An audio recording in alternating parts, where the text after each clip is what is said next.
अब तेरे बिन एक पल ना बीते बाबा, अब तेरे बिन एक पल ना बीते बाबा।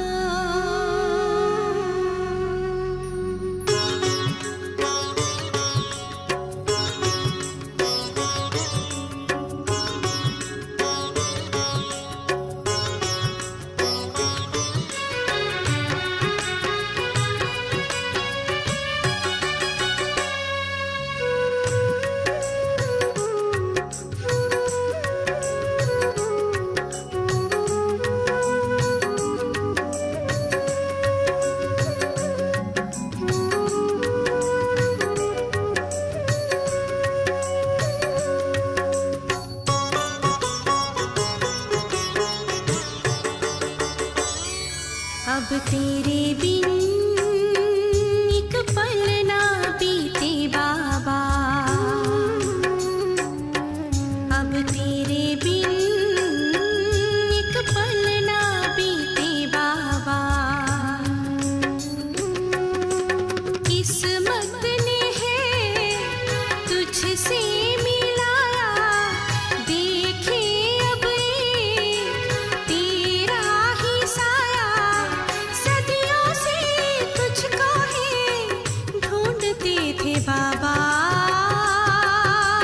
बाबा।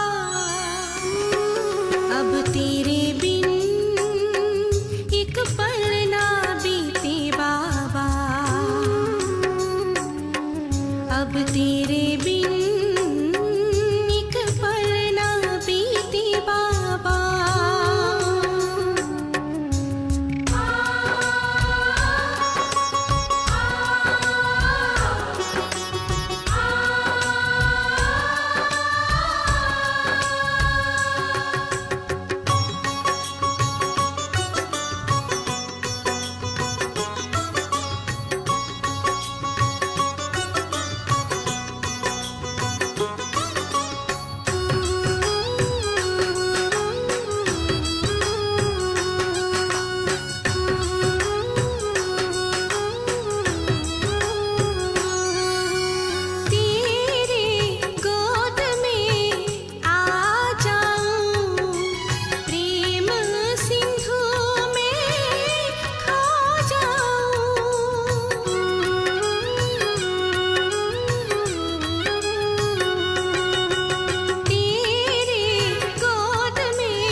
जग को बताऊं सबका है सहारा, एक तू ही बाबा,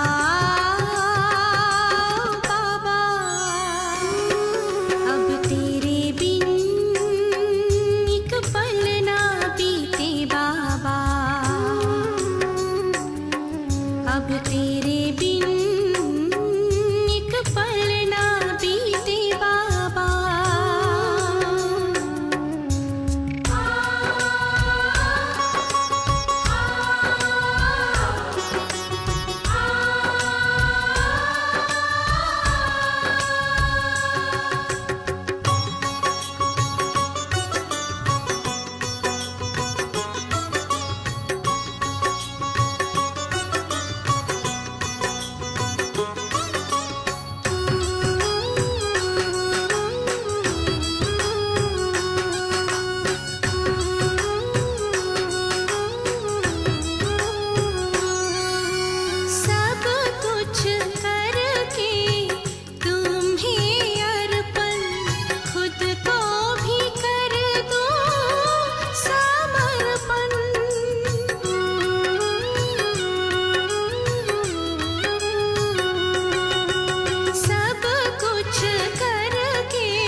मेरे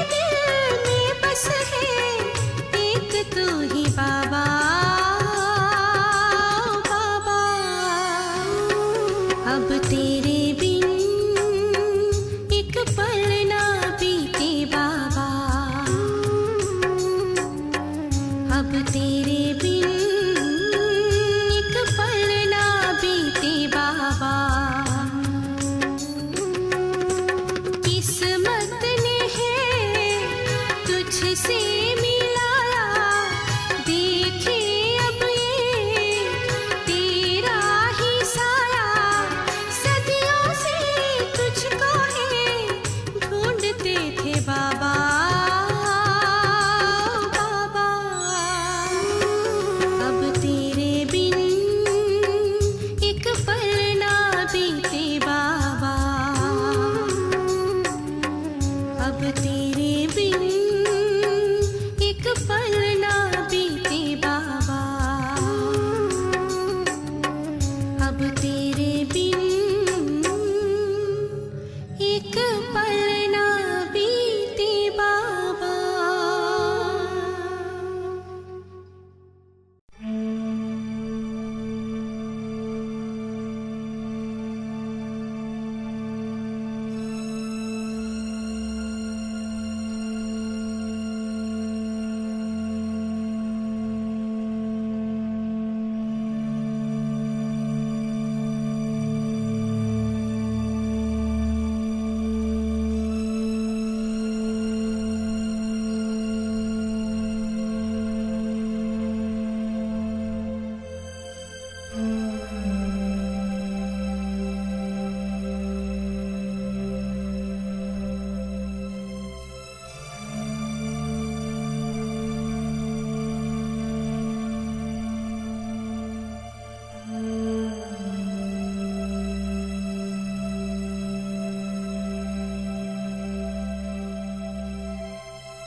ఓం శాంతి.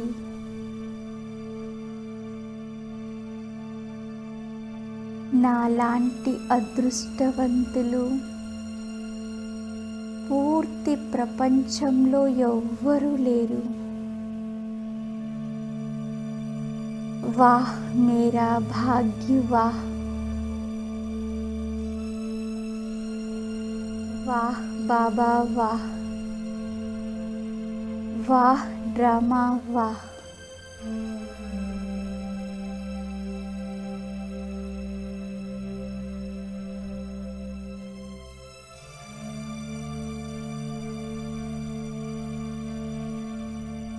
వాహ్ వాహ్ అనే పాట మ్రోగుతూ ఉన్నది.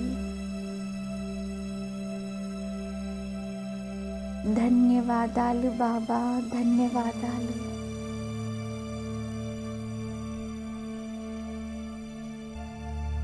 బాబా, మీరు నాకేమేమి ఇచ్చారు?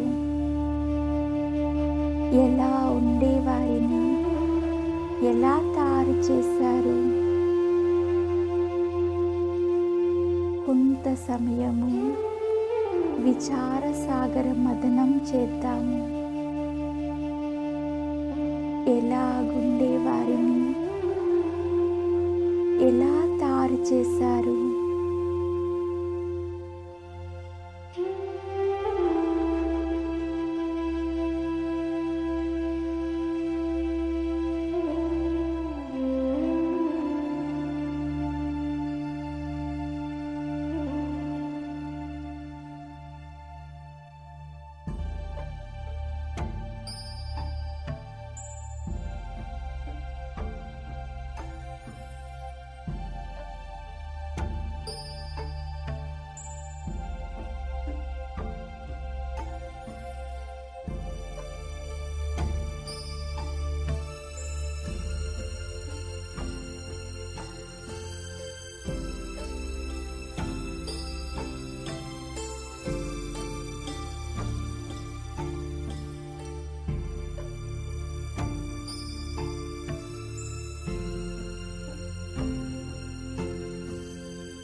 అవమానాలు ఇచ్చారు. ఎక్కడ నుండి నన్ను తీశారు బాబా? ఊబిలో ఉండే ఆత్మను మీరు పైకి తీసి అలంకరిస్తూ ఉన్నారు.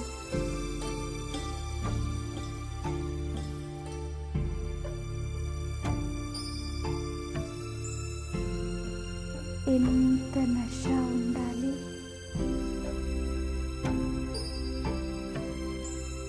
ఎలాగుండే వారిని ఎలా తయారు చేస్తున్నారు బాబా?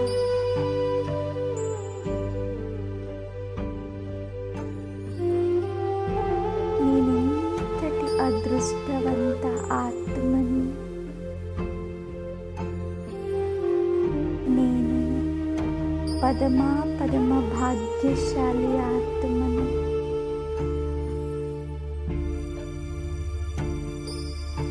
స్వయం భగవంతుడే నా భాగ్యం యొక్క పాటని పాడుతూ ఉన్నారు.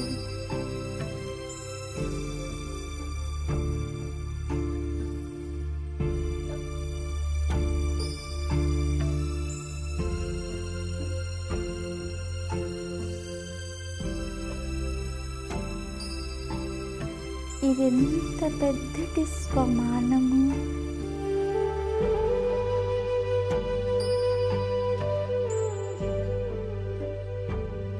నాకు ఎవరు లభించారు?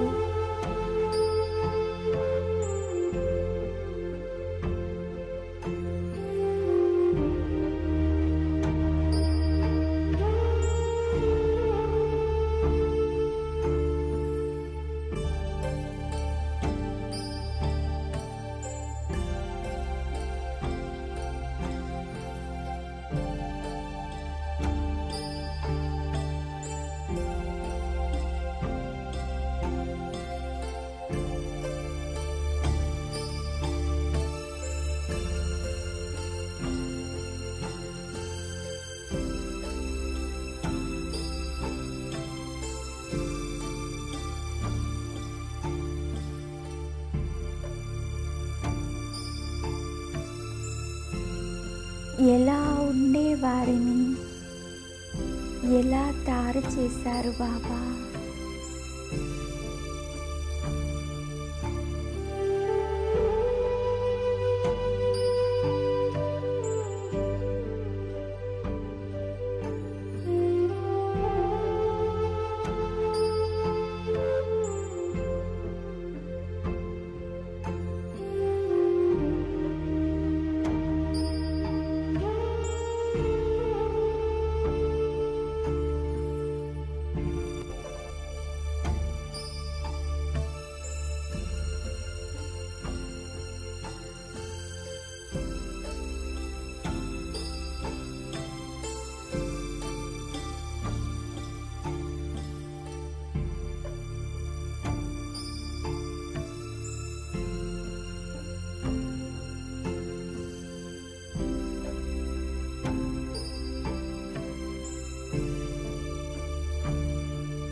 ఇప్పుడు నేను ఆత్మ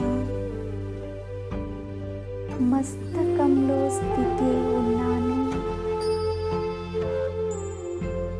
నా ప్రకాశాన్ని నేను చూస్తూ ఉన్నాను.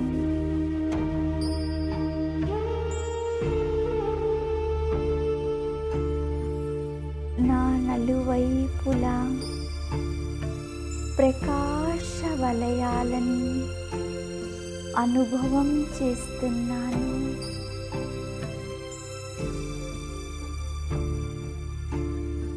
నేనెంతటి ప్రకాశవంతమైన ఆత్మను!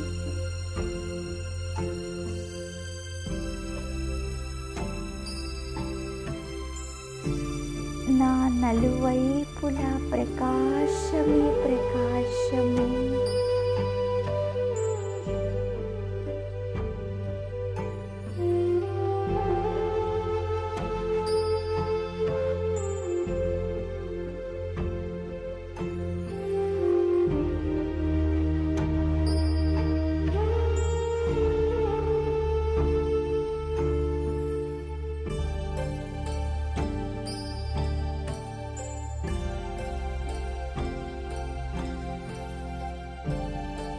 మనస్సుని అన్ని వైపుల నుండి తొలగించి మాలికుడిగా అధికారిగా అయ్యి కొంత సమయం స్థితి అవుదాము.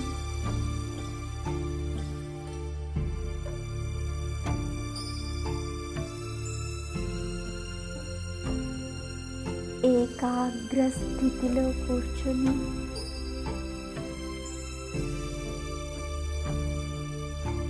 మెరుస్తూ ఉండేటటువంటి ప్రకాశిస్తూ ఉండే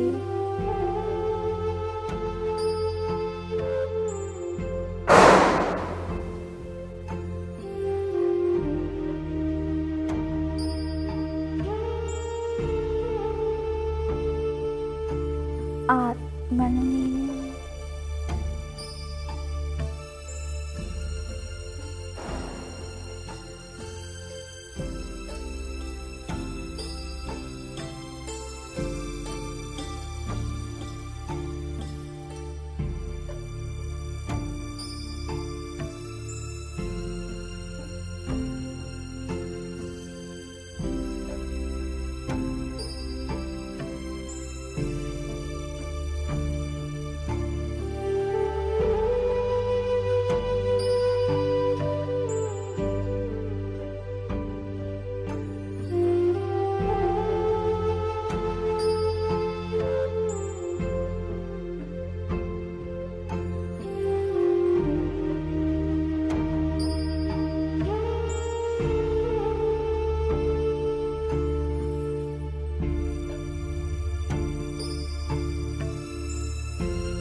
పవిత్ర ఆత్మను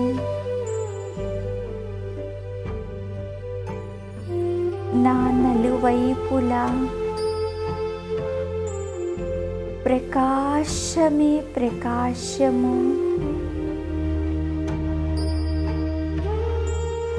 నా ప్రకాశం పూర్తి విశ్వంలో వ్యాపిస్తూ ఉన్నది.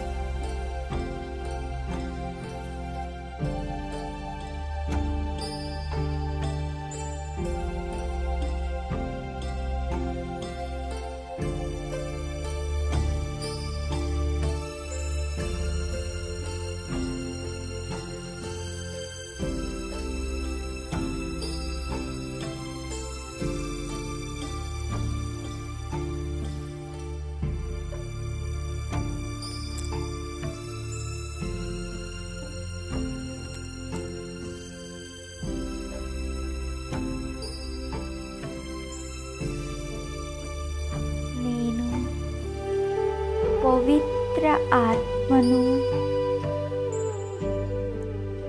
మస్తకం మధ్యలో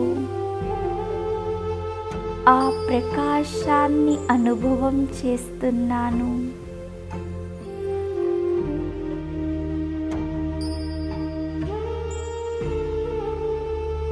నా అసలైన స్వరూపం పవిత్ర స్వరూపం.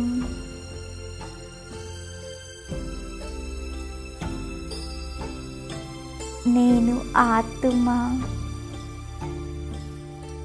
పరంధామంలో ఉన్నప్పుడు ఎంత ప్రకాశంగా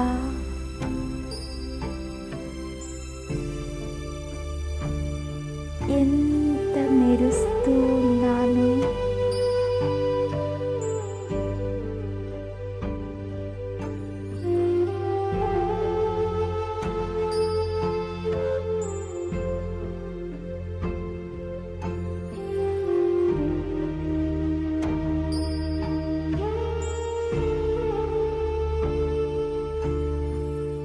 నేనిప్పుడు ఆనందంతో బాబా ఒడిలో ఇమిడిపోతూ ఉన్నాను. సంతృప్తిగా నింపుగా అయ్యాను.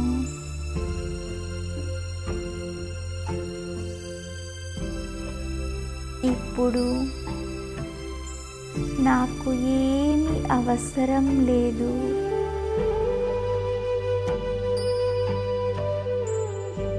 ఇప్పుడు నాకింకేమీ అవసరం లేదు. నింపుగా సంతృప్తిగా ఆనందంగా ఉన్నాను. సత్యాతి సత్యమైన మీరను నేనే అయ్యాను.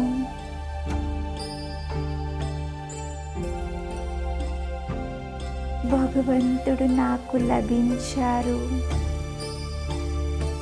నాకింకేం కావాలి? ఏమీ వద్దు.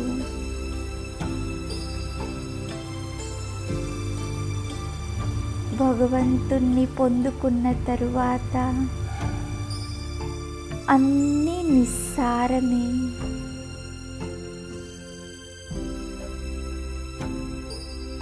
నేను ఆత్మ చాలా సంతృప్తిగా ఉన్నాను. బాబా నన్ను చాలా చాలా ప్రేమిస్తూ ఉన్నారు.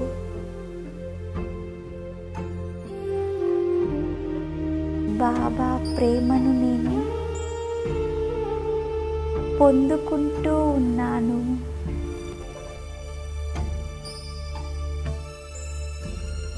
నేనిప్పుడు సంతుష్టతా స్థితిలో స్థితి ఉన్నాను. నాలాంటి సంతుష్ట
ఆనందం యొక్క ఫరిస్తాను.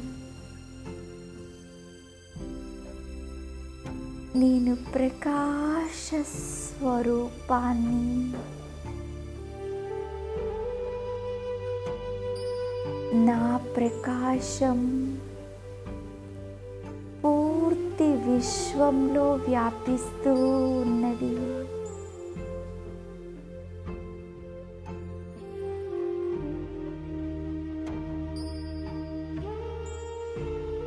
ఇంకా నాకు ఏమీ వద్దు.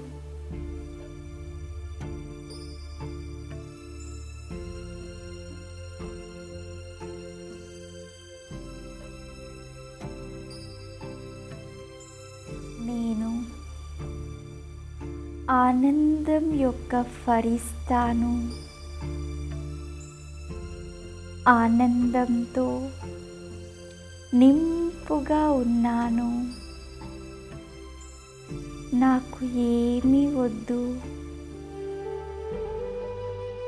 నేను నింపుగా ఉన్నాను.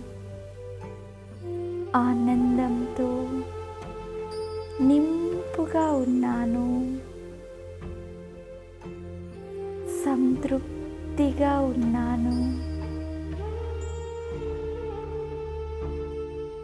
నా ఆనందం దేనిపైన ఆధారపడలేదు. ఏ వ్యక్తి, ఏ వస్తువు, ఏ పరిస్థితి పైన ఆధారపడలేదు. ఎలాంటి పరిస్థితుల్లోనైనా నేను ఆనందంగా ఉన్నాను. ఆనందంతో నింపుగా ఉన్నాను. నా ఆనందం అవినాశి. బాబా ప్రేమలో మగ్నమయ్యే ఆనందము అవినాశి ఆనందము.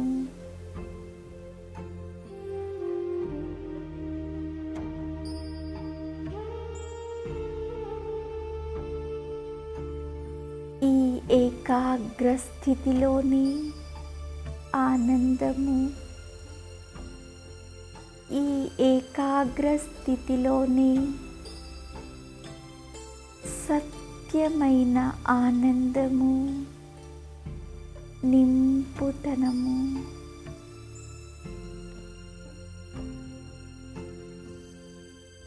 నేనన్నీ పొందుకున్నాను.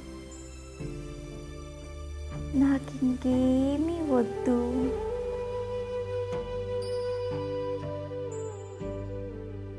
ఈ స్థితిలోని సత్యమైన అవినాశి ఆనందం ఉంది. ఈ స్థితిలో స్థితి అయితే భ్రమించడం అంతా సమాప్తి అయ్యింది. పేరు, గౌరవము, ప్రతిష్టల వెనుకాల పరిగెత్తడం సమాప్తి అయ్యింది.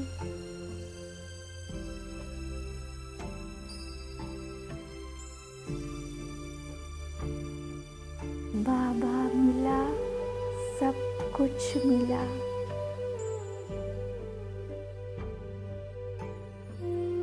ఇదే ఆనందము, సత్యమైన ఆనందము.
భగవంతుడు లభించిన తరువాత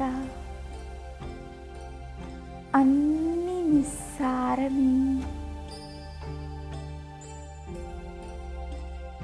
ఇప్పుడు కేవలం నేను బాబా శ్రీమతం పైన లోతుగా నడవాలి, సంపూర్ణతను ప్రాప్తి చేసుకోవాలి.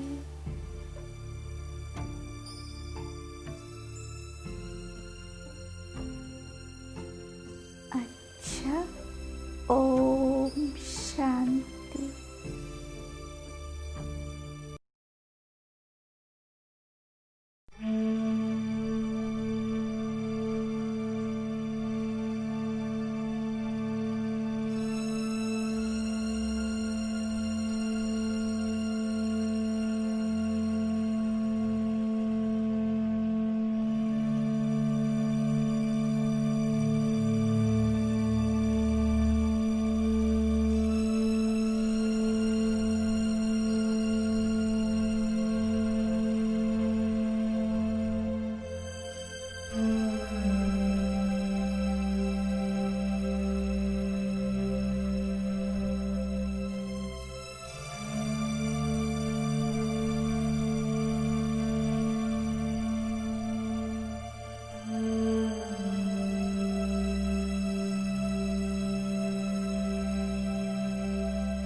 आँखों में समाया वो होगा। हम धन्य तभी बन पाएंगे जब ऐसा प्रिय जीवन होगा। यहाँ हमारा तन होगा, वहाँ हमारा मन होगा।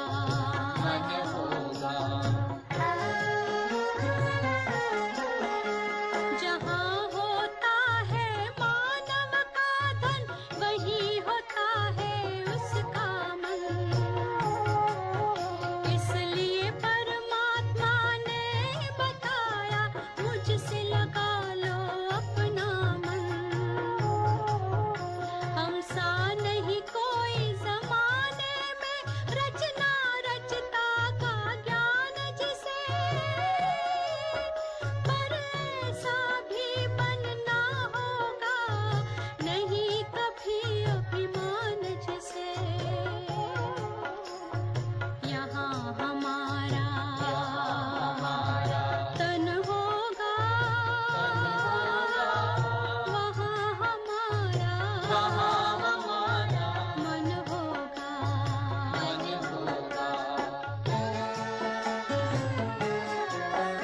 ये दुनिया तो मायावी है, माया से भला कैसी यारी। अपने तो दो ही ठिकाने हैं, वैकुंठ दुनिया निराकारी।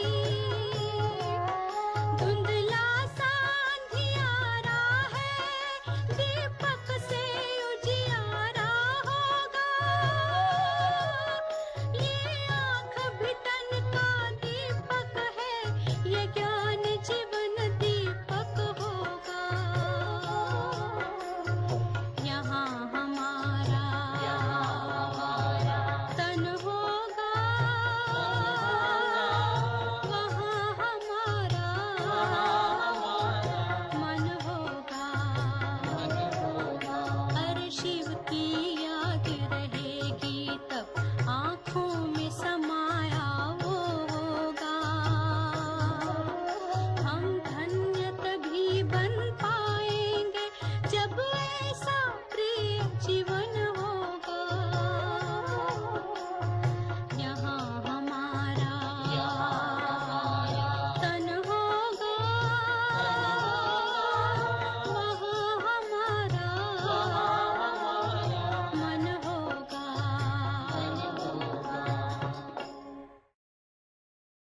ఓం శాంతి.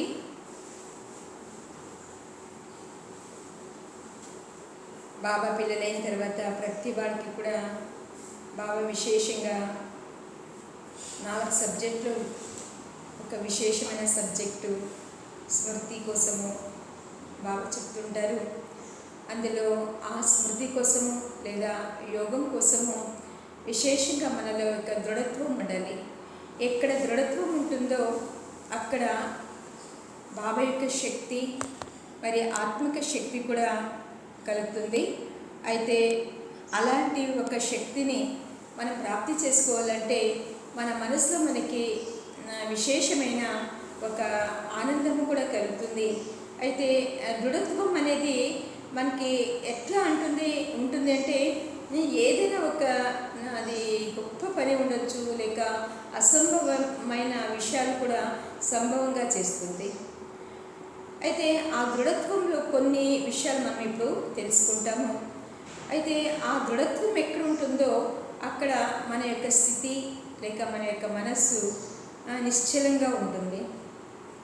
ఎప్పుడైతే నిశ్చల స్థితి ఉంటుందో అక్కడ మనలో ఎటువంటి ఒక వికల్పాలు కానీ సంకల్పాలు కానీ లేక ఎందుకు ఏమిటి ఎలా అనే ఈ వికల్పాలు సంకల్పాలన్నీ కూడా సమాప్తమైపోతుంది.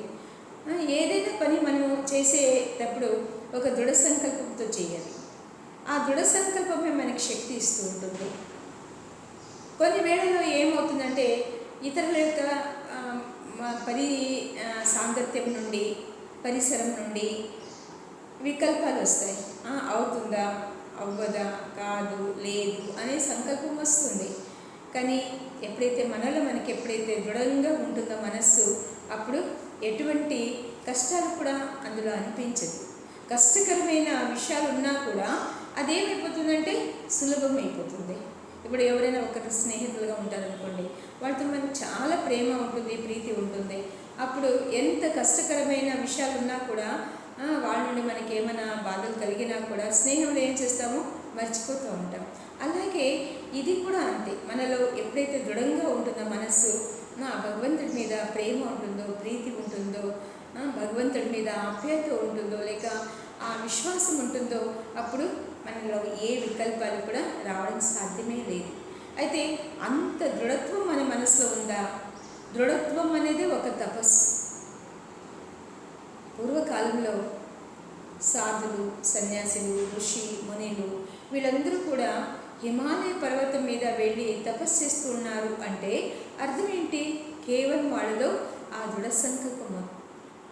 ఆ దృఢ సంకల్పం వలన వాళ్ళు తపస్సు కూడా చేయగలరు. అవునా? మీరు అర్థం చేసుకోండి. అంత చలిలో కూడా అంత ఒక మంచి అక్కడ మంచు పడుతూ ఉంటుంది. అటువంటి సందర్భంలో కూడా వాళ్ళు తపస్వి మూర్తులయ్యారు, సాధకులయ్యారు. అలాగే ఆ సాధన చేస్తూ చేస్తూ వాళ్ళ అమర జీవులైపోయారు. అలా భగవంతుడు కూడా ఏమంటారంటే, పిల్లలారా, మీలో మీరు విశ్వాసం పెట్టుకోండి, మీలో మీరు దృఢంగా సంకల్పం చేసుకోండి, నేను ఒక తపస్వి, యోగిని లేక యోగేశ్వరుడు యొక్క సంతానమైననేసి అనుకుంటే తప్పకుండా మనలో ఆ తపశ్శక్తి, సాధనా శక్తి, ఆ కృషి శక్తి అభివృద్ధి అవుతుంది. చేస్తామా? ఇప్పుడు అలాంటి ఒక శక్తి ప్రాప్తి చేసుకుంటాం. ఎందుకంటే ప్రతి వాళ్ళకి ఇష్టమే కదా యోగం చేసుకోవాలి, భగవంతుని స్మృతి చేసుకోవాలి అని అందరికీ ఇష్టమే. కానీ దానికోసం కొద్దిగా మనం సతతమైన ప్రయత్నం చేయాలి. ఆ సతతమైన ప్రయత్నం చేస్తూ చేస్తూ చేస్తూ ఏమవుతుంది? మనలో అది అవినాశిగా తయారైపోతుంది. ఎప్పుడైతే అది అవినాశి అయిపోతుందో అప్పుడు మన లైఫ్లో, మన జీవితంలో మనము అమరజీవులుగా అవుతాం. అవునా? ఈరోజు స్వామి వివేకానందుడు ఉన్నారు, వాళ్ళు కూడా తపస్సు చేశారు. ఆ తపశ్శక్తితో వాళ్ళు ఎంతో సాధన చేస్తూ అమరులుగా తయారయ్యారు. ఈ రోజు వరకు వాళ్ళని మనం గుర్తు చేసుకుంటున్నామంటే అర్థం ఏంటి చెప్పండి? ఎందుకంటే వాళ్ళ జీవితంలో వాళ్ళు ఆ సాధన చేశారనమాట. కేవలం తపస్సే కాదు, అన్ని విధాలుగా కూడా వాళ్ళు సాధన చేశారు. అలాగే మనలో కూడా మనము పదే పదే మనలో ఆ ఒక ఆత్మిక శక్తిని గుర్తు చేసుకోవాలి. మనలో ఉండేటటువంటి మంచి గుణాన్ని మనం గుర్తు చేసుకోవాలి. నా వల్ల అవ్వదు అంటే మనస్సు బలహీనంగా తయారైపోతుంది. నా వల్ల అవుతుంది, నేను చేయగలుగుతాను, నా మీద నాకు విశ్వాసం ఉంది అనుకుంటే ఆ ఒక సాధన ఏం చేస్తుందంటే మనకు ఉన్నతమైన గురికి చేర్పిస్తుంది. అంచేతన ప్రతి పరమాత్మ యొక్క పిల్లలు కూడా భలే ఈ లౌకిక ప్రపంచంలోనే ఉన్నాం లేదని కాదు, అలా అనేసి మనకి ఏదో ఒక అడవిలో వెళ్ళాలనేసి భగవంతుడు చెప్పడం లేదు. కానీ ప్రతి కర్తవ్యం చేస్తూ, ప్రతి కర్మలు చేస్తూ కూడా మీరు ఒక మంచి భావనతో చేయండి, మంచి దృష్టితో చేయండి, మంచి ఆలోచనలతో చేయండి, పాజిటివ్ సంకల్పాలని మీరు ఎదురుగా పెట్టుకోండి. అప్పుడు తప్పకుండా మీ యొక్క సంకల్పాలకి శక్తి వస్తుంది. కానీ ప్రతి మానవుడిలో కూడా కొన్ని బలహీనతలు ఉన్నాయి. ఏ బలహీనతలు అంటే నా వల్ల అవ్వదు అనేది సోమారితనం వస్తుంది. భగవంతుడిని స్మృతి చేయాలి అని కూర్చుంటే అనేక ఆలోచనలు, అనేక పనిపాట్లు ఇవన్నీ కూడా వస్తుంది. ఇది కూడా మన యొక్క సాధనలో విఘ్న స్వరూపమే. అయితే ఎప్పుడైతే ఒక మంచి విషయాన్ని, ఒకే ఒక పాయింట్ అంటే ఏదో నాకు నచ్చిన ఒక దివ్య గుణాలు, నాలో ఉండేటటువంటి దివ్య గుణాలు ఏదున్నా కూడా దాన్ని ఒక్కసారి మనం గుర్తు చేసుకొని అలా గుర్తు చేసుకుంటూ ఉంటే, ఇప్పుడు చూడండి, మీలో ఒక మంచి దైవ గుణం ఉందనుకోండి. ఏది అది?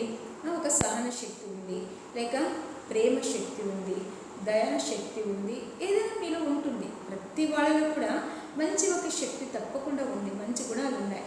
అందులో ఏదైనా మీరు ఎన్నుకోండి, మీలో మీరు ఆ గుణాన్ని గుర్తు చేసుకోండి. ఓహో, నాలో ఈ మంచి గుణం నాలో ఉంది అని మీరు ఎప్పుడైతే దాన్నే ఆలోచిస్తూ ఆ భగవంతుడి యొక్క స్మృతిలో కూర్చుంటారో అప్పుడేమవుతుంది? ఆత్మలో శక్తి తనకు తానే వస్తుంది. అయితే ఆ శక్తి ఇప్పుడు రావడానికి కోసమే యోగ స్థితిని కాపాడుకోవాలి. చేసుకుంటామా?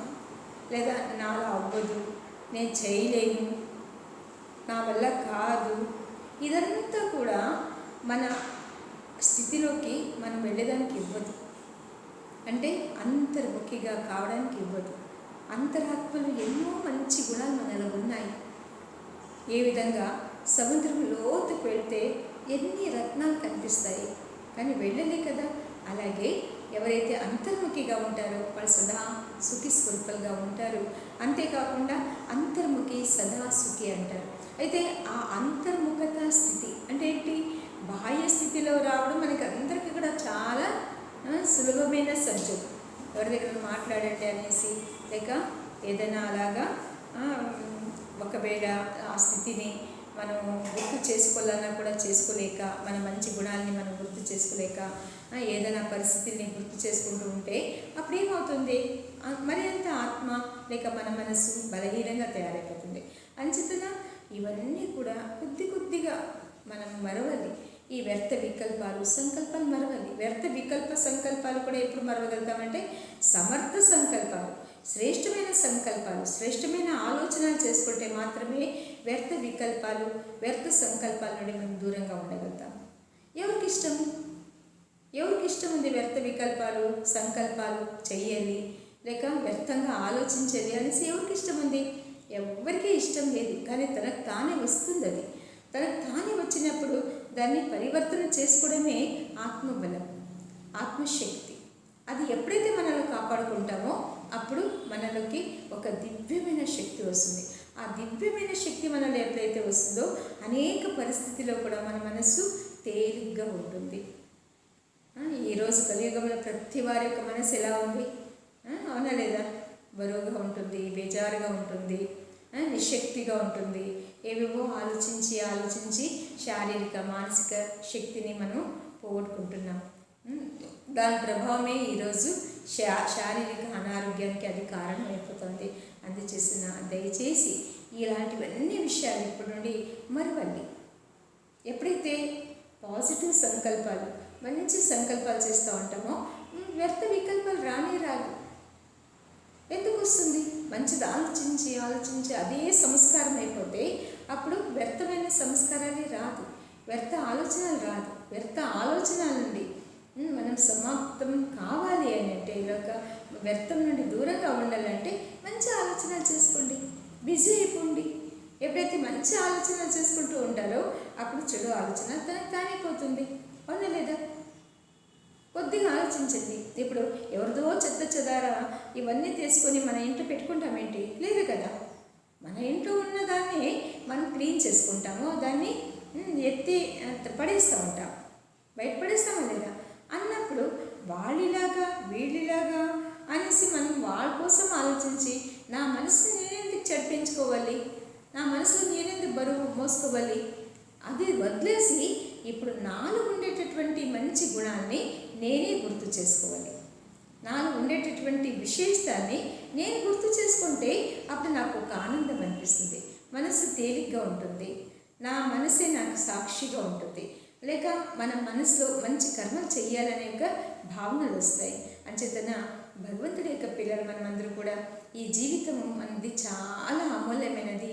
ఇలాంటి ఒక సమయంలో, ఇలాంటి ఒక సందర్భంలో మనమందరూ కూడా విశేషంగా మన కోసమే మనము అంటే స్వయం కోసమైనా సరే మంచి ఆలోచన చేసుకుంటాం. చెడు వద్దు. చెడు చేస్తూ ఈరోజు మన పరిస్థితి ఏమైపోయింది చెప్పండి? వాళ్ళ కోసము వీళ్ళ కోసము అది ఇది ఆలోచించి మన మనసు అంతా బరువు అయిపోయింది. అవునా?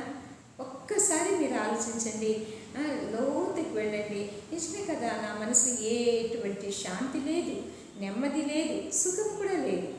వేరే వాళ్ళ కోసం ఆలోచించి నా మనసు అంతా నిశక్తి అయిపోయింది, నా మనసులో ఏ శక్తి కూడా లేదు అనేసి ఫీలింగ్ వచ్చేస్తుంది.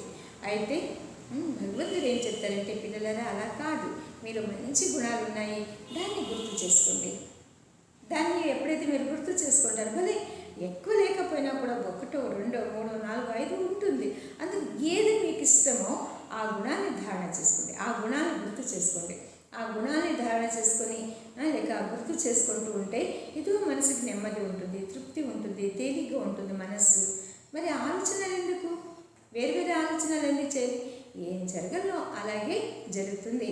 అంచేతన ఈ ఒక దృఢ సంకల్పం అనే శక్తి చాలా అనంతమైన శక్తి. ఇది మనం కాపాడుకోవాలి. దృఢత్వం, ఏ పనైనా చేసినా పూర్తి చెయ్యాలి, దృఢంగా చెయ్యాలి అని ఎప్పుడైతే అనిపిస్తుందో అప్పుడు వాళ్ళు చాలా మంచి ఒక ఆదర్శమూర్తిగా ఉంటారు. ఇప్పుడు లౌకిక పిల్లలు కూడా చదివేటప్పుడు వాళ్ళకు ఒక పదవి పొందాలి అనే దృఢంగా ఉంటుంది వాళ్ళ మనస్సు. అంచేతన వాళ్ళు పగులు రాత్రి కష్టపడతారు. వాళ్ళకి ఏమి కష్టం, అది పగులు రాత్రి కష్టపడినా కూడా అది కష్టం అనిపించదు, ఎందుకు లక్ష్యం ఉంది. అలాగే మనకందరికీ కూడా ఏ లక్ష్యం భగవంతుడు ఇచ్చారు? మీరు ఒక యోగి మూర్తులు, జ్ఞాని మూర్తులు, యోగినిలు మీరు అని భగవంతుడు మనకి ఇది బిరుదిచ్చారు. అన్నప్పుడు అలాగే తయారు కావాలి. ఆ ఒక తయారీలో మన మనసుని మనం దృఢంగా పెట్టుకోవాలి. నేను చేయగలుగుతాను అని ఎప్పుడైతే అనుకుంటామో తప్పకుండా చేయగలుగుతాం. చేయలేను అనుకుంటే ఇంకా మనసు అంతా ఏమైపోతుంది, చిన్నదైపోతుంది. అయితే ఆ మనసులో ఎప్పుడైతే మంచి ఆలోచనలు వస్తాయో అప్పుడు ఆత్మ ఏమవుతుందంటే శక్తిశాలిగా తయారవుతుంది. అందుకోసమే ఎప్పుడు కూడా ఇదే ఆలోచనలు పెట్టుకుని నేను ఎంతవరకు నా ఆత్మ నేను శక్తిశాలిగా చేసుకున్నాను. లౌకికంలో కూడా ఎవరైనా వ్యాపారం చేసేటప్పుడు లేక సంపాదన చేసేటప్పుడు ఏ లక్ష్యం పెట్టుకుంటారు? ఏ లక్ష్యం పెట్టుకుంటారు? మీ అందరికీ అనుభవమే అది. కాకపోతే ఒక లక్ష్యం పెట్టుకుంటారు, ఇంత డబ్బులు సంపాదించాను, ఇంకా ఇంత సంపాదించాలి, ఇంకా ఇంత సంపాదించాలి, ఇంకా ఇంత సంపాదించాలి అని అనుకుంటారా లేదా? అవునా లేదా? అందరికీ అనుభవమే అది. అంటే ఎందుకు అలా అనుకుంటారు? ఎందుకు సంపాదన చేయాలనుకుంటారు చెప్పండి? నా పిల్లల కోసము, లేక వాళ్ళ పిల్లల కోసం, వాళ్ళ పిల్లల కోసం, అంటే తలతలాంతరంగా కూడా వాళ్ళకి ఇది సంపాదన చేసి పెడితే నా పేరు బాగుంటుంది అని వాళ్ళు అలాగా అనుకుంటారు అన్నమాట. కానీ ఇప్పుడు నా ఆత్మ కోసం నేను ఎంతవరకు సంపాదించాను, నా స్వయం కోసం నేను ఎంతవరకు సంపాదించుకున్నాను ఎప్పుడైనా ఆలోచించారా? స్థూలమైన సంపాదన మాత్రం మీకు కనిపిస్తుంది, కానీ అదేవిధంగా ఆత్మిక సంపాదన ఎంతవరకు సంపాదించుకున్నారు ఎప్పుడైనా ఆలోచించారా? లౌకికంలో మన చిన్నప్పుడు కొంతమంది పెద్దవాళ్ళు అనేవారు, భగవంతుడి దగ్గర వెళ్ళినప్పుడు అడుగుతారు, భగవంతుడు నీవేం సంపాదన చేశావు, ఏం అక్కడ సాధించావు, ఏం తెచ్చావు ఇక్కడికి అనేసి అడుగుతారంట. అప్పుడు వాళ్ళు పెద్దవాళ్ళు ఏం చెప్పేవారంటే, మంచి కర్మలు మనము సంపాదన చేసుకుంటే అప్పుడు భగవంతుడికి చాలా ఖుషి అయిపోతుంది. అప్పుడు మనం చెప్పుకోవచ్చు ఏమని, నేను మంచి కర్మలు సంపాదన చేసుకుని వచ్చాననేసి చెప్పుకోవచ్చు అనేసి అలాగే చెప్పేసి ఇచ్చేవారనమాట పిల్లలకి. సో అలాగే ఇప్పుడు మనమే గుర్తు చేసుకుంటాము దేవుడి దగ్గర లేక భగవంతుడి దగ్గర పరంధామానికి ప్రతి వాళ్ళు వెళ్ళాల్సిందనే. అయితే వెళ్ళే ముందు ఎంతవరకు మనము ఆ సంపాదన చేసుకొని పెట్టుకున్నాం, స్టాక్ ఎంతవరకు ఉంది? ఎందుకంటే ఇంకా రాబోయేటటువంటి సమయంలో మనం ఇంత మాత్రం కూడా పురుషార్థం చేయలేము, అది మాత్రం గ్యారంటీ. ఇప్పుడైనా మన ఆన్లైన్లో బాబా యొక్క మహావాక్యాలు వింటున్నాం, కానీ రాను రాను అలా జరగదనమాట. అయితే ఇప్పుడు బాబా మనకేం తెలిపించారో దాన్ని శిరసా వహించి, బాబా నేను శక్తిశాలి బాబా, తప్పకుండా నేను నా ఆత్మలో శక్తిని నింపుకుంటాను బాబా అని బాబా దగ్గర ప్రామిస్ చేస్తామా? అందరూ మంచి పిల్లలే కదా, ఏమీ లేదు ఇందులో. ఒక్క మంచి దృఢ సంకల్పం చేసుకోవాలి, నేను చేయగలుగుతాను. మరి ఇప్పుడు యోగంలో కూర్చుంటాం, యోగమే కుదరదు అనుకోండి, కానీ అయితే కూడా నేను చేయగలుగుతాను, నేను యోగి ఆత్మ, నేను జ్ఞాని ఆత్మ, అవి ఎన్ని మంచి గుణాలు ఉన్నాయి, దైవీ గుణాలు అని మీకోసం మీరే ఆలోచించుకోండి. పాజిటివ్ సంకల్పాలు ఫస్ట్ మన పట్ల మనమే పాజిటివ్ సంకల్పాలు. నేను చేయగలుగుతాను, నేనేమి చేయలేను, నేను ఒక యోగియే కదా, నేను యోగిని అయినాను, భగవంతుడికి అతి ప్రియమైన ముద్దు బిడ్డ నేనైనాను అని ఇలాగ పాజిటివ్ అయ్యి ఆలోచిస్తూ ఉంటే అప్పుడు ఎంత నశ ఉంటుంది, ఎంత ఖుషి ఉంటుంది, ఎంత ఆనందం ఉంటుంది. అరే ప్రపంచంలో ఎవరెవరో ఎంతెంతో సంపాదన చేసుకొని వాళ్ళు ఖాళీ చేతిలో వెళ్ళిపోతూ ఉంటారు, అవునా లేదా? కానీ భగవంతుడు మనకేమిస్తున్నారు? నింపుగా, అంటే 21 జన్మలకు అయ్యేటటువంటి ఆస్తి అన్నీ ఇచ్చేస్తున్నారు. ఆస్తులు ఏమేమి ఇస్తారు బాబా? సుఖము, శాంతి, నెమ్మది, ప్రేమ, పవిత్రత, ఆనందం అన్నీ దైవీ గుణాన్ని నింపేస్తారు. ఏది తక్కువ ఉండదనమాట. ఆ దైవీ గుణాన్ని ఇప్పుడు మనం ధారణ చేసుకున్నట్లయితే అప్పుడు బాబా చెప్తారు, మీకు అదే ఒక అలంకారం అయిపోతుంది. ఆ దైవీ గుణాలే, మంచి గుణాలే మీకు ఒక అలంకారం అంటారు. ఇప్పుడు లౌకికంలో కూడా చూడండి, చాలా ఒక వినయంగా, ఒక భక్తి సంస్కారము ఇవన్నీ ఉన్నట్లయితే అప్పుడు వాడు ఏమీ అలంకారం చేసుకునే అవసరమే లేదు. కానీ ఒక బొట్టు పెట్టుకుంటే చాలు. అప్పుడు మనం చూసేది వాడు ఏమనుకుంటాం, వాళ్ళు లక్ష్మిలాగా ఉన్నారు అనుకుంటాం. అవునా? ఎందుకు అలా అనుకుంటాము? వాళ్ళలో ఉండేటటువంటి దివ్య గుణాలు, వాళ్ళలో ఉండేటటువంటి హర్షిత ముఖత, ఆ ఒక ఆకర్షణీయంగా ఉంటుంది. హర్షిత ముఖత అనేది ఆకర్షణీయంగా ఉంటుంది. అంచేతన మనమందరూ కూడా భగవంతుడి యొక్క పిల్లలు. అరే ఈరోజు ఈ శరీరంలో ఉన్నాం, సదా హర్షితంగా ఉండాలి, ఖుషిగా ఉంటాం. ఖుషిగా ఉండడం కూడా ఒక తపస్సే. ఆనందంగా ఉండడం కూడా ఒక తపస్సే. ఇతరుల పట్ల మంచిగా ఆలోచించడం కూడా ఒక తపస్సే. అందులో ఏమీ కష్టం లేదు. కొద్దిగా ప్రయత్నం చేయండి. ప్రతి వాడి పట్ల మంచిగా ఆలోచించాలి అనేసి చేయలేమేంటి, చేయగలుగుతాం. కానీ మనసు కూడా ఉండాలి కదా. ఇప్పుడు మనసు వచ్చేసింది మీకు అందరికీ కూడా. ఈ మనసు పరిశుభ్రమైన మనసుతో, మనసు తేలిగ్గా చేసుకొని, భగవంతుడు ఎంత తేలిగ్గా ఉన్నారు, ఎంత పవిత్రంగా ఉన్నారు, ఎంత సాగరుడు అతను. ఏ కల్మషం కూడా లేదు భగవంతుడిలో. అలాగే మనలో కూడా మనకి ఎన్నో విధాలుగా పరిస్థితులు వస్తుంది, లేదని కాదు. తిట్టేవాళ్ళు ఉంటారు, గౌరవించేవాళ్ళు కూడా ఉంటారు, నిజమే, లేదని కాదు. అయితే కూడా ప్రతి వాళ్ళతో కూడా మనం ఎలా ఉండాలి, సంతోషంగా కాలం గడిపేస్తూ ఉంటే అప్పుడు తప్పకుండా మనకు ఒక మంచి మార్పు అనేది వస్తుంది. అంచేతన ఇది ఒక సంస్కారం మనం రెడీ చేసుకోవాలి, రియలైజేషన్ చేసుకోవాలి. మనం ఏమైనా పొరపాటు చేసుకుంటాం అనుకో, తప్పదు, చేస్తాం. యుద్ధ మైదానంలోనే కదా ఉండేది. యుద్ధ మైదానంలో ఉన్నప్పుడు యోధులు వస్తారు, శత్రువులు వస్తారు యుద్ధం చేయడానికి, గెలవాలి. యోధులు వచ్చేసినారు కదా అనేసి వెనక వచ్చేస్తే అప్పుడు ఎప్పుడు జయించేది? అవునా? అంచేతన విజయమూర్తులు మనమంతా కూడా భగవంతుడి యొక్క దగ్గర సంబంధంలో ఉండేటటువంటి పిల్లలు. అరే భగవంతుడు తప్పించి, బాబా తప్పించి మన లైఫ్లో ఇంకెవరు ఉన్నారు? ఒక్కసారి ఆలోచించండి. ఆలోచిస్తారా? బాబా మీరే సర్వస్వము, మీరు తప్పించి నాకు ఇంకెవ్వరు లేరు అంటే ఇది నోటి ద్వారా బట్టి చెప్పేది కాదు, కానీ మనసులో కూడా రావాలి. బాబా మీరు తప్పించి ఇంకెవరు ఉన్నారు అని అది మనస్ఫూర్తిగా వస్తే అప్పుడు బాబా యొక్క ఆశీర్వాదం మనకి లభిస్తుంది. అంచేతన ఎవరు కూడా బేజారు చేసుకునేది అవసరం లేదు. ఖుషిగా ఉండండి, ఆనందంగా ఉండండి, ప్రేమపూర్వకంగా ఉండండి పరస్పరంలో. ఇది కూడా ఒక సేవనే, ఇది కూడా ఒక తపస్సే. అర్థమైందా? ఉంటామా? అందరితో ప్రేమతో ప్రీతితో ఉంటామా? ఇది కష్టమే లేదని కాదు, అయితే కూడా ప్రయత్నం చేయాలి. చేస్తామా? చేస్తూ ఏమవుతుంది? సంస్కారం అయిపోతుంది. అదే దేవత లక్షణాలు. దేవతలు ఎక్కడో పైనోడి వచ్చేసినారనేసి అనుకోవద్దు. మనమే దేవతలుగా ఉండేవాళ్ళం, ఈరోజు ఇలా అయిపోయాం. కానీ మళ్ళా ఆ దేవతా సంస్కారాన్ని గుర్తించుకుంటాం. అరే ఎంత మంచి పిల్లలు మనము, ఏ కల్మషం కూడా మనలో లేదు. ఎంత దేవత అంటే ఏకదం ప్యూర్ పిల్లలు, పవిత్రమైన పిల్లలు మనమంతా కూడా ఈ సృష్టి నాటకంలో అన్నప్పుడు మళ్ళీ ఇప్పుడు మధ్యలో జన్మ తీసుకుంటూ దేహాభిమానంలో వచ్చేస్తున్నాం, నిజమే. కానీ ఇప్పుడు ఆత్మాభిమానిగా ఉన్నట్లయితే ఏమవుతుంది? మళ్ళీ అలాంటి సద్గుణాలన్నీ కూడా మనలో వచ్చేస్తాయి. కావాలి కదా సద్గుణాలు వద్ద? బాబాని ప్రత్యక్షం చేయాలి కదా. ఎలా అవుతారు బాబా ప్రత్యక్షం? మీ ద్వారానే, గ్రస్తుల్లో ఉన్న పిల్లల ద్వారా బాబా తప్పకుండా ప్రత్యక్షం అవుతారు తప్పకుండా. అందుకోసం మనమంతా ఎవరు? శక్తిశాలి పిల్లలు. బాబా మీరు ఏం చెప్తే అది చేస్తాం బాబా. బాబా అలా అనేసి ఎక్కడి నుండియో దుమ్కేసేయండి, ఎక్కడి నుండియో బావిలో పడిపోండి అనేసి బాబా చెప్పరు. కానీ బాబా ఏం చెప్తారు?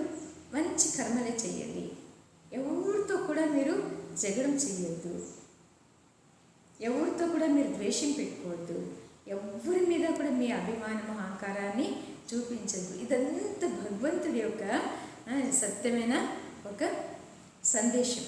ఈ సందేశంలో మనకి ఏది నచ్చుతుందో దాన్ని అభ్యాసం చేస్తామా? ఎప్పటి నుండి? మీరేమంటారు? ఇప్పుడు నేను చేస్తాం వెజ్జి అంటారు. సరే, మంచిది, చేస్తే చాలా మంచిది. చేస్తూ చేస్తూ చేస్తూ చేస్తూ చేస్తే ఏమైపోతుంది? అది ఆత్మలో సంస్కారం అయిపోతుంది. ఎప్పుడైతే ఆత్మలో సంస్కారం అయిపోతుందో అప్పుడు ఎటువంటి మాయ వచ్చి డిస్టర్బెన్సే చేయడానికి లేదు.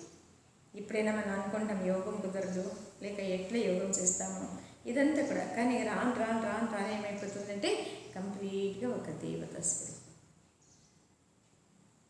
ఆ దేవతా స్వరూపంలో ఎంత ఆనందం ఉంది, ఎంత సంతోషం ఉంది, ఎంత ఖుషి ఉంది ఆ దేవతా స్వరూపం. అది గుర్తు చేసుకోవచ్చు కదా. చూడండి, మనిషికి ఒక స్వభావం ఏంటంటే ఏదైనా నెగిటివ్ అంటే చాలా త్వరగా అది మైండ్లో కూర్చొనిస్తుంది, అవునా? కానీ భగవంతుడు ఏమంటారు? మీరు నెగిటివ్ వదిలేసింది, పాజిటివే తీసుకోండి అంటారు. అయితే పాజిటివ్ అంత త్వరగా రాదు. అయితే ఇప్పుడు ప్రయత్నం చెయ్యాలి. ఇప్పుడు దాదీలు దీదీలు వాళ్ళంతా ఏం చేశారు? ఏమీ లేదు. వాళ్ళు చేసిన పురుషార్థం ఏంటంటే ఎవరి మీద కూడా ద్వేషం పెట్టుకోలేదు. ఎలాంటి పరిస్థితియే రావచ్చు, ఎప్పుడు కూడా వాడు తన మీద అన్ని సమస్యలు వచ్చినా కూడా, నింద చేసినా కూడా వాడు ఎప్పుడు కూడా నాకు ఫలానా వాళ్ళు ఇలా నింద చేస్తున్నారు, ఫలానా వాళ్ళు ఇలా అనుకుంటున్నారు అనేది కూడా స్వప్న మాత్రంలో కూడా వాడికి లేదు. మీరు గుల్జార్ దాది చూసింటారు. అంటే దాది ఒక విశేషత ఏంటంటే ఎంత మౌనము, ఎంత గంభీరత, అవునా?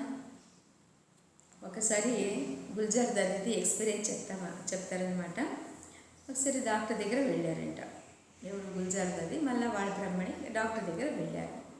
అప్పుడు డాక్టర్ ఏం చెప్పారంటే, ఇది ఫస్ట్ స్టార్టింగ్ అనమాట. డాక్టర్ ఏం చెప్పారంటే కాసేపు కూర్చోండి అనేసి అన్నారు.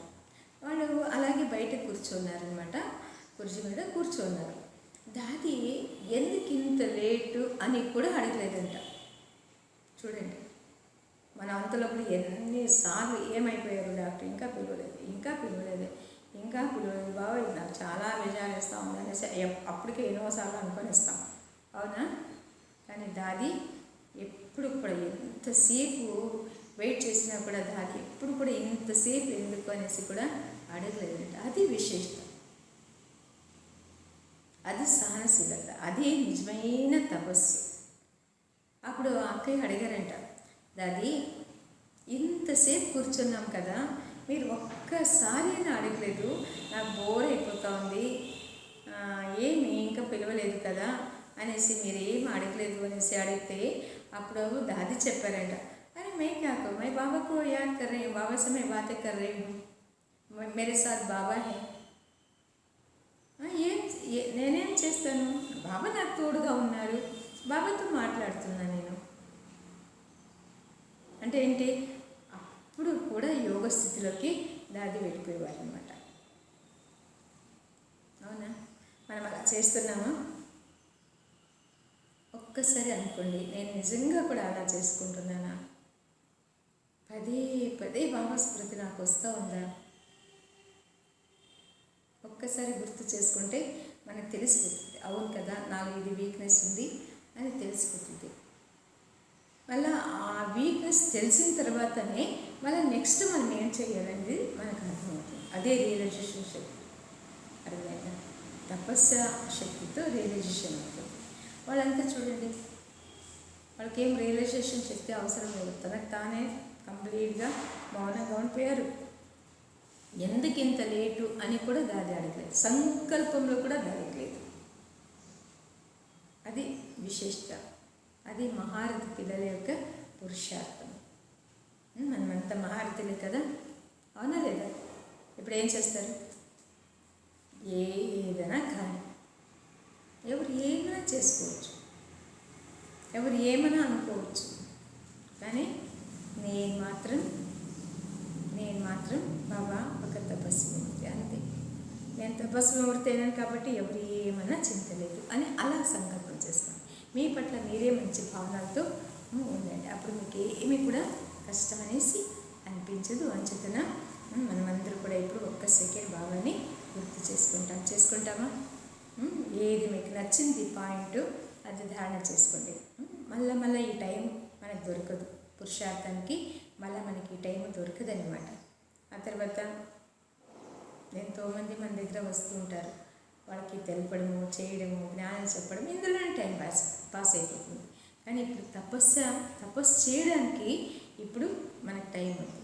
కొంత అలా కొద్దిగా కూర్చోటూ లేస్తూ, బాబా ఓం శాంతి బాబా, మీరు జ్యోతి బిందు బాబా, మీరు ఎంత నాకు మంచి జ్ఞానం కల్పిస్తున్నారు బాబా, థ్యాంక్స్ బాబా, నన్ను మీరు త్రికాలదర్శిగా చేశారు బాబా, మీరే శాంతి సాగరుడు బాబా, మీరే దయాసాగరుడు, కరుణాసాగర్ తండ్రి. నేను ఎక్కడో ఒక చోట్ల ఉంటుంది, అవునా? ఎక్కడ ఉంటామే గుర్తు చేసుకుంటుంది, ఎక్కడ ఉంటుంది మనమంతా? భలే శరీరంలోనే ఉంటుంది, కానీ శరీరంలో ఉన్నా కూడా ఒక్కొక్కసారి ఆలోచిస్తే ఎక్కడో ఒక అడవిలో ఉంటుంది, ఒక రాయిలాగా. కానీ బాబా మీరు వచ్చి ఇప్పుడు ఒక అదే రాయిని మూర్తిలాగా చేస్తున్నారు బాబా, థ్యాంక్స్ బాబా అని ఇలా బాబాని గుర్తు చేసుకోవాలి. ఏదో ఒక రూపంలో బాబా స్మృతి చేస్తూ మన తన స్థితిలోకి కర్మాతీతకి వెళ్ళిపోవాలి. అర్థమైందా? అచ్చా, ఓప్షన్.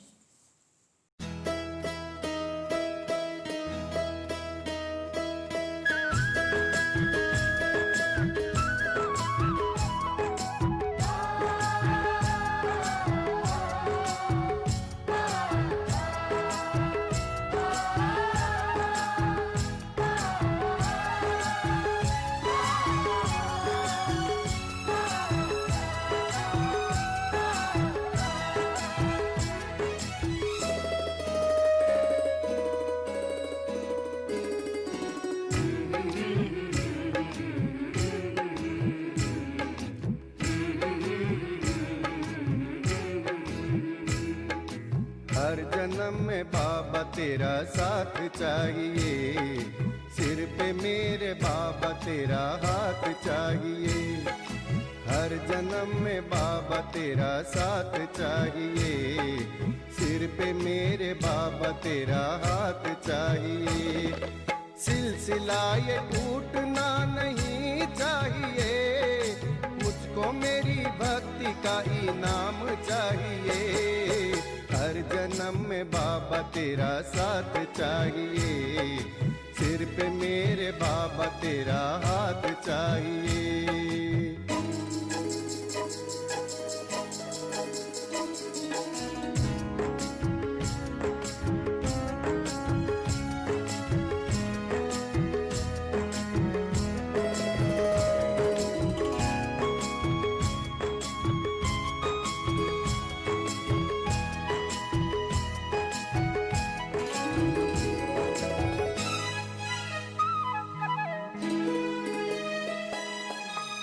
मेरी आंखों में तुम समाए हो, सारी दुनिया में सबसे प्यारे हो।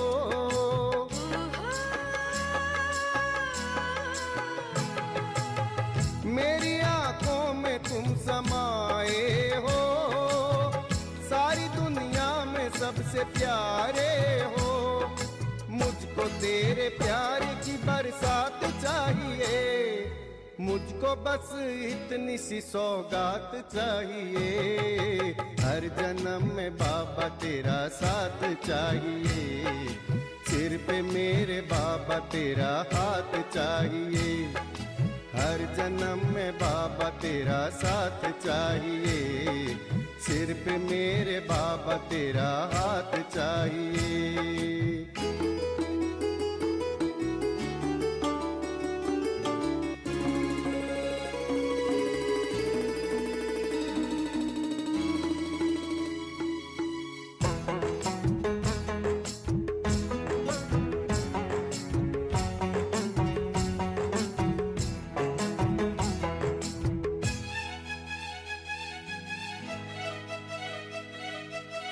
मेरी दुनिया को तुम बसाए हो, मेरे जीवन को तुम सजाए हो।